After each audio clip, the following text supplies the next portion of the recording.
অস্ত্র পরীক্ষায় দুর্দান্ত সাফল্য তেজস MK1 এর, তবু বায়ুসেনার কাছে ডেলিভারি নিয়ে কেন এত সংশয় রয়েছে? তেজস MK1 এর অস্ত্র সাফল্যের পরেও ডেলিভারিতে জট। এয়ার টু এয়ার থেকে লেজার বোমা, সব পরীক্ষায় পাস তেজস, তবু হাতে পাচ্ছে না বায়ুসেনা। মার্কিন ইঞ্জিনে দেরি, আটকে দেশীয় যুদ্ধ বিমান তেজস নিয়ে নতুন দুশ্চিন্তা দেখা দিচ্ছে। ফুল কনফিগারেশন রেডি, সফটওয়্যার আপডেট সম্পূর্ণ। তেজস MK1A এখন কতটা মার্কাটারি? যুদ্ধ ক্ষমতা প্রমাণিত, ইঞ্জিনে গতি নেই, তাহলে তেজস প্রকল্পে কোথায় আটকে ঢাকা? দেখুন, ভারতীয় বায়ুসেনার আধুনিকীকরণ বহু প্রতীক্ষিত অগ্রগতি এনে দিয়েছে। তেজস MK1A দীর্ঘ অপেক্ষার পর অবশেষে এই হালকা যুদ্ধবিমান একটি গুরুত্বপূর্ণ মাইলফলক স্পর্শ করেছে। অস্ত্র পরীক্ষার সাম্প্রতিক সাফল্য ঘিরে প্রতিরক্ষা মহলে নতুন করে আশাবাদ তৈরি হয়েছে। প্রতিরক্ষা সংস্থা হিন্দুস্তান অ্যারোনটিক্স লিমিটেড বা হ্যাল সূত্রে জানা গিয়েছে, তেজস MK1 এর এয়ার টু এয়ার এবং এয়ার টু গ্রাউন্ড দুই ধরনের অস্ত্রের ফায়ারিং ট্রায়াল সফলভাবে সম্পন্ন হয়েছে।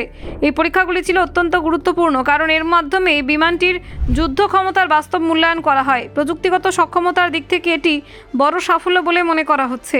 তেজস MK1A হলো জাতীয় প্রযুক্তিতে তৈরি লাইট কমব্যাট এয়ারক্রাফটের উন্নত সংস্করণ। এটি মূলত ইন্ডিয়ান এয়ারফোর্সের বহরে অন্তর্ভুক্ত করার জন্যই তৈরি করা হয়েছে।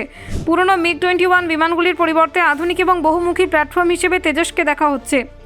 হ্যাল জানিয়েছে, বিমানটি এখন ফুল কনফিগারেশনে পৌঁছে গিয়েছে।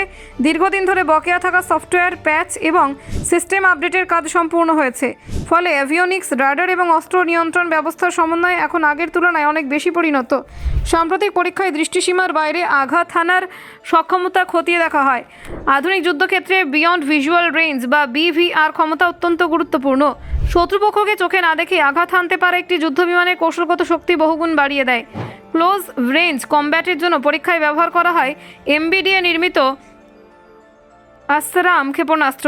এই মিসাইল নিকটবর্তী আকাশ যুদ্ধে দ্রুত এবং নির্ভুল আঘাত হানতে সক্ষম।